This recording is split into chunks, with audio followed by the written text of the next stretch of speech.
counted and a foul. James drives down, bumps it down, blocked by Green. Ball knocked loose out of bounds. 37 into Green. Green stole the ball. What a defensive play by Draymond Green. Back with the brothers, back with the band. It's that time, baby. He's one of a kind. He's controversial. He's a pest. He's an all-time great. Ask 100 people how they feel about him, and you'll probably get 100 different responses. But these are the facts. He's an irrepressible champion, the heartbeat of one of the most dominant dynasties in NBA history, and a singular talent who helped usher in a new era of positionless basketball. Love him or hate him, he's one of the most revolutionary and entertaining players of his generation.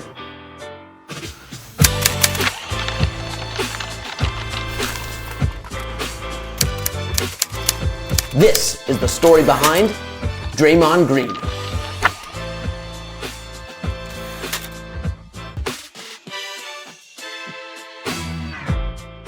Throughout the course of his decade-long NBA career, Draymond Green has solidified himself as one of the most dynamic big man and effective agitators of his generation. Two discrete skill sets he started developing early growing up in Saginaw, Michigan. After falling in love with basketball as a young boy, Green wouldn't get off the court for anyone. According to his mother, Mary Babers Green, Draymond refused to vamoose at the local rec center when the older kids showed up to play, stealing the ball and parking himself on the floor. For that, Green earned himself more than a technical. The older kids would dump him in the garbage can or hurl basketballs at his head as punishment, but it nevertheless evinced a passion and a knack for agitation that Green carried with him all the way to the NBA.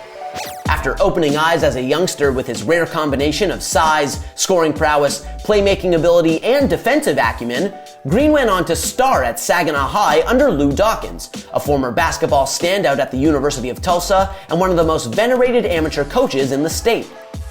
Rather than use Green in the traditional big man role that his padded, 6'6" frame seemingly dictated, Dawkins refused to pigeonhole the young phenom. Instead, he allowed Green the freedom to use and develop all of his skills, and the team thrived. Look at this, under control, elevates before the defense can set, the nice touch on the finger roll, and he loves it. He'll get a chance for three. How good has Draymond Green been tonight? 23 points, 6 rebounds, 6 assists. With Green leading the charge, Saginaw High won consecutive state championships in 2007 and 2008, and it became abundantly clear during this time that the versatile Green was built for the big moment. He may not have been the greatest athlete, but Green's robust skill set, big game success, and increasing knack for talking trash and getting under his opponent's skin piqued the interest of multiple highly touted college programs. In fact, Green initially committed to play at Kentucky, but he ultimately rescinded his commitment after head coach Tubby Smith left the program, and Green eventually decided to play his college ball at home for Michigan State. Soon enough, Green became a critical piece for MSU. As a sophomore, Green was named the Big Ten Sixth Man of the Year after averaging 9.9 points, 7.7 rebounds, and 3 assists per game for the Spartans, who advanced to the Final Four for a second straight season. Green continued to improve across the board as a junior in his first year as a regular starter, averaging 12.6 points per game while leading the Spartans in rebounds and assists. He also became just the third men's player in school history to record a triple-double, joining Charlie Bell and Magic Johnson. And when March Madness rolled around, he did it again, becoming at the time only the 7th player ever to post a triple-double in the tourney. However, rather than turn pro following his breakout junior year, Green decided to return to Michigan State and ultimately turned in one of the finest seasons in school history. Green averaged a double-double per game as a senior, led the team in steals, finished second in assists and blocks, and eventually claimed Michigan State's all-time rebounds record.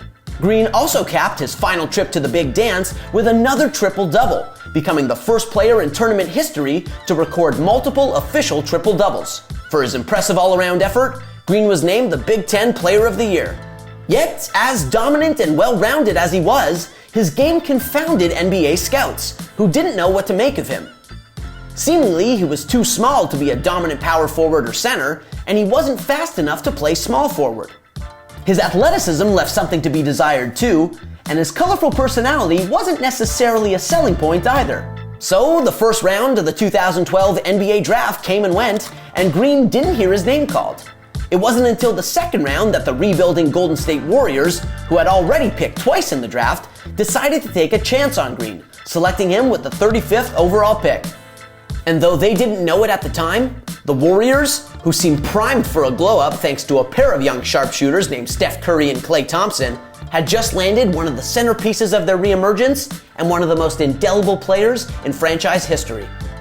You know, it's not about where you go or what pick, it's about the fit. And I think Golden State will be a great fit for me. You know, the style of play they play, you know, bringing in a new coach last year, you bringing in new guys. You know, I want to be a part of that bunch that changed that organization back around. Initially, however, it seemed like the concerns over Green's ability to translate his college dominance into pro success might be vindicated. In his first pro season, Green played sparingly for the emergent Warriors, logging less than 14 minutes per game and making little impact on the box score. However, Green understood his role and knew how to make the most of his scarce playing time by getting into his opponent's heads. Even as an unheralded 22-year-old rookie, Green talked junk to everybody, as he later put it, even the famously stoic Tim Duncan. His tactics and the energy he brought to the floor were impactful enough to see him get a bump in playing time in the postseason, Golden State's first trip to the playoffs in 6 years, and Green stepped up, notably dropping his first career double-double in the first round's decisive Game 6 to help Golden State into the conference semifinals. And although Warriors head coach Mark Jackson still wasn't entirely sure where to play him or how best to utilize his skill set, he recognized that Green was an asset. In his second season, a noticeably trimmer Green saw his minutes increase by almost 50% for a suddenly formidable Warriors team. Green made notable strides in his three-point shooting and playmaking that year, and thanks to a barrage of injuries to Golden State's other big men, he became an increasingly important cog for the Warriors during the second half of the season. Green ultimately played all 82 regular season games in 2013-2014, providing energy and irritating his opposition on a nightly basis on top of the increased box score output. But when the postseason rolled around, it became clear that Green had only been scratching the surface to that point. With big man Andrew Bogut sidelined for Golden State's first round series against the Los Angeles Clippers, Jackson had little choice but to bump David Lee over to center and slot the 6'6" Green in at power forward. Thanks to his strength, tenacity, and next-level defensive instincts, Green looked plenty comfortable playing down low against the Clippers, leading his team in defensive rating for the series despite going up against Blake Griffin and DeAndre Jordan. He's directing this at his opponent as the tongue almost touches the shoulder of Blake Griffin. Meanwhile, he also averaged nearly 12 points and 3 assists per game, and ultimately reaffirmed how versatile and valuable he can be on the offensive end as well. And although the Warriors couldn't make it past Los Angeles, losing the series in 7 games, the defeat was a net positive for Golden State. Over the course of those 7 games, the Warriors had found the key to unlocking Green's potential, and in doing so, they had unknowingly kick-started a dynasty. The only hiccup was that Jackson was fired after the season, and the Warriors' incoming head coach, Steve Kerr, preferred to use Lee at power forward and keep Green on the bench. As fate would have it though, a preseason injury to Lee forced Kerr's hand, and he installed Green as their undersized power forward from day one, in blatant defiance of basketball orthodoxy. And in breaking the mold, the Warriors broke out. Golden State absolutely dominated in 2014-2015, setting a franchise record with 67 wins and finishing with the best record in the NBA. And as electrifying as their offense was, with the MVP Curry making it rain alongside Thompson, they were even better on the other end of the floor, finishing first in the NBA in defensive rating. That was largely thanks to Green, who thrived in his unconventional role. Not only was he strong enough to shut down bigs, but his quickness and situational acuity allowed him to contain wings and even guards in switches. For his efforts, he finished second in Defensive Player of the Year voting and earned a spot on the All-NBA Defensive First Team. Meanwhile, thanks to his increasingly sound all-around game, Green also finished second in Most Improved Player voting after averaging 11.7 points, 8.2 rebounds, and 3.7 assists per game. And, as is his wont, Green turned his game up to another level when it mattered most. He was a monster in Golden State's first-round sweep of the Pelicans, averaging nearly 16 points and 13 rebounds per game while playing stellar defense. Green also averaged a double-double per game in the conference finals against the Houston Rockets, a breezy 5-game victory for Golden State that earned them their first trip to the NBA Finals in 40 years, and a date with LeBron James and the Cleveland Cavaliers. But with both Kyrie Irving and Kevin Love sidelined for the finals, LeBron was no match for the Warriors, who stormed back from a 2-1 deficit to win the series in 6 games. Naturally, in Game 6, the biggest game of his life to that point, Green posted a triple-double, becoming only the 6th player ever to accomplish that feat in a finals clinching game. 3 years after getting passed over in the draft by almost every single team, Green was an NBA champion, the backbone of the league's preeminent powerhouse, and generationally wealthy, having signed a 5-year extension worth $82 million shortly after the finals. He was also, by that point, the league's foremost provocateur, getting on just about everyone's nerves whenever he could. For his efforts, he racked up 15 technical fouls in his breakout season, tying him for the 2nd most in the NBA. And he refused to be bested in that department in 2016. While the Warriors bullied their way to a historic 73-9 campaign, Green got teed up a whopping 21 times, 4 more than the next most combustible player. When he wasn't running afoul of the referees or his opponents, though, Green was playing some exceptional basketball. He improved across the board in 2015-2016, averaging 14 points, 9.5 rebounds, and 7.4 assists per game en route to his first NBA All-Star selection. And thanks to Green's continued elite defense, none of his teammates, not Curry or Thompson or Andre Iguodala, posted a higher net rating than he did. However, the Warriors and Green's superb season ended in humbling fashion, with a historic collapse keyed at least in part by Green's questionable play.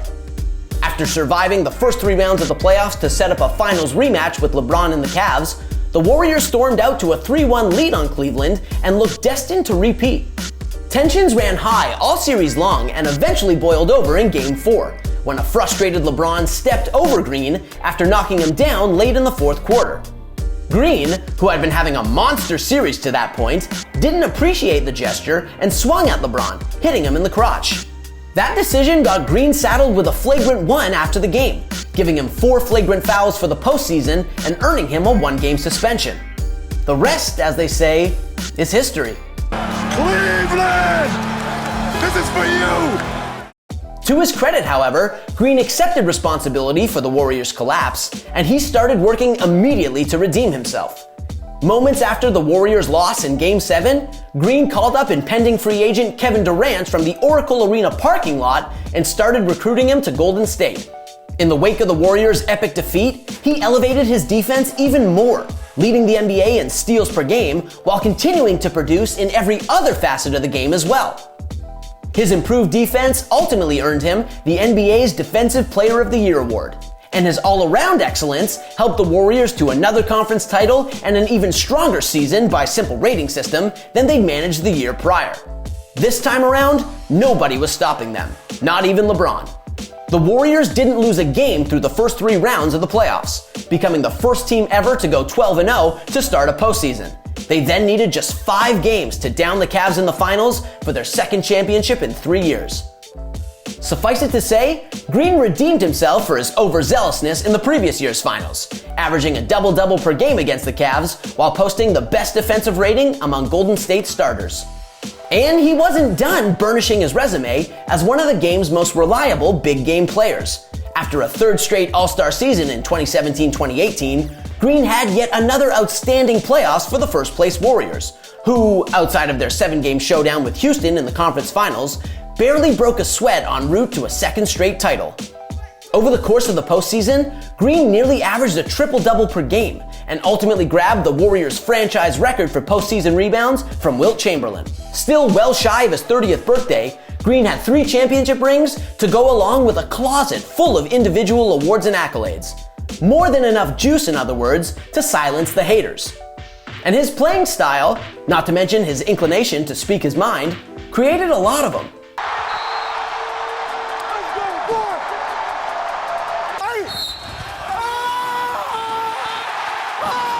But even the haters can't deny the outsized impact that the Warriors' success, and specifically Green's dominance in his unconventional role, had on the rest of the league. Ultimately, Green helped push the plodding big man role into extinction. His effectiveness on both ends made rival teams recognize the limitations of having a one-dimensional 4 or 5. It's not hard to see a direct connection between Green's success and the way the Miami Heat utilized Bam Adebayo, or the way the Boston Celtics deployed Grant Williams.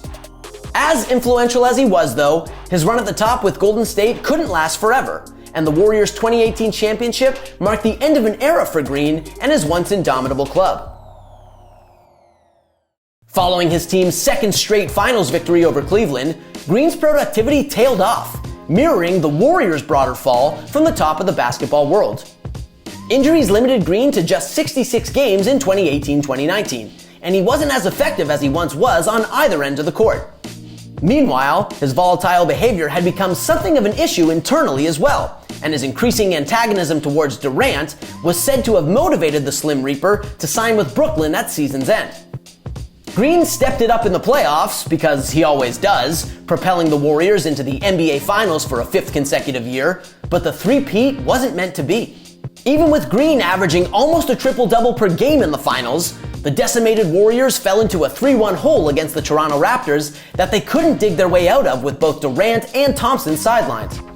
But while Green did enough that postseason, and over the preceding half-decade, to entice a new $100 million extension out of the Warriors following their finals defeat, the early returns were dispiriting. Green's productivity and availability continued to lag in 2019-2020, a miserable transition season for the Warriors, who had not only lost Durant, but were still without Thompson due to his torn ACL, and saw Curry suffer a season-ending injury in October. Green, who later admitted that he wasn't interested that year as the Warriors stumbled to a 15-50 record, shot an abysmal 39% from the field and posted a negative plus-minus for the first time since his rookie season. That campaign, however, marked the low point of Green's career, and as the Warriors slowly returned to health over the ensuing couple seasons, Green bounced back as well. Shifted into more of a facilitator role for 2020-2021, Green thrived, averaging a career-best 8.9 assists per game while posting the highest offensive rating on the resurgent Warriors. Green also managed 6 triple-doubles, his most since 2015-2016, and while Golden State fell short of the playoffs for a second straight year, Green's evolution, coupled with Curry's return and Thompson's ongoing recovery, provided reason to believe the Warriors could be champions once again. And, as it turned out, they could. With their 3 pillars eventually back at full strength, and their roster buttressed by the likes of Andrew Wiggins and Jordan Poole, the Warriors reclaimed the Western Conference in 2021-2022. After several years of slippage on D, Green put up his best defensive rating since 2016-2017, anchoring the top defense in the NBA, en route to his first All-Star nomination since 2018. And, surprise, surprise, Green was even better in the postseason, at least until the finals. He was locked in on both ends of the floor through the first 3 rounds of the playoffs, only one of which went more than 5 games, and ultimately posted a higher net rating across those first 16 postseason contests than Curry, Thompson, and Poole. In an unexpected twist, however, Green stumbled through an uneven finals against the Boston Celtics, going ice-cold offensively and failing to live up to his reputation for much of the series. Through 4 games, in fact, Green accumulated more personal fouls than points, and he even found himself sitting on the bench late in the 4th quarter of Golden State's Game 4 victory. He was so out of sorts that even his mother wondered on Twitter if a clone had replaced her son, who, to the chagrin of many pundits, was doing better numbers on his podcast throughout the finals than he was on the floor. I'm not trying to blow it up. Nah, I mean, you went for it, but hey, respect. Appreciate the podcast promo you just gave me, though. The Draymond Green Show. Next time, just mention it that way. With the best of 7 tied up at 2 games apiece, Green broke out of his funk, contributing across the board in Game 5 to help Golden State take their first series lead and put the Warriors dynasty 1 win away from capturing a 4th Larry O'Brien trophy. 3 nights later, the Warriors officially reclaimed their spot atop the basketball world, toppling Boston in Game 6 to secure their 4th championship in 8 years and reaffirm their status as one of the most intractable dynasties in NBA history. Naturally, Green was a force in the decisive victory, dropping 12 points with a dozen rebounds and finishing 2 assists shy of a triple-double. As per usual, when the stakes were the highest, Green took his performance to another level. With that 4th ring, Green put himself in truly rarefied air. The roster of NBA legends with 4 or more championships is a short one, with less than 50 names on that gilded list. Names like Bill Russell, Kareem, MJ, Kobe. That's the kind of exclusive company Green keeps. And he isn't finished yet either. He may not be the dominant force he once was, but Green isn't done pestering opponents and racking up W's. He waltzed off the floor at TD Garden only a few months removed from his 32nd birthday, with multiple years remaining on his latest contract extension with the Warriors. Really, the second act of Green's Hall of Fame career has only just begun.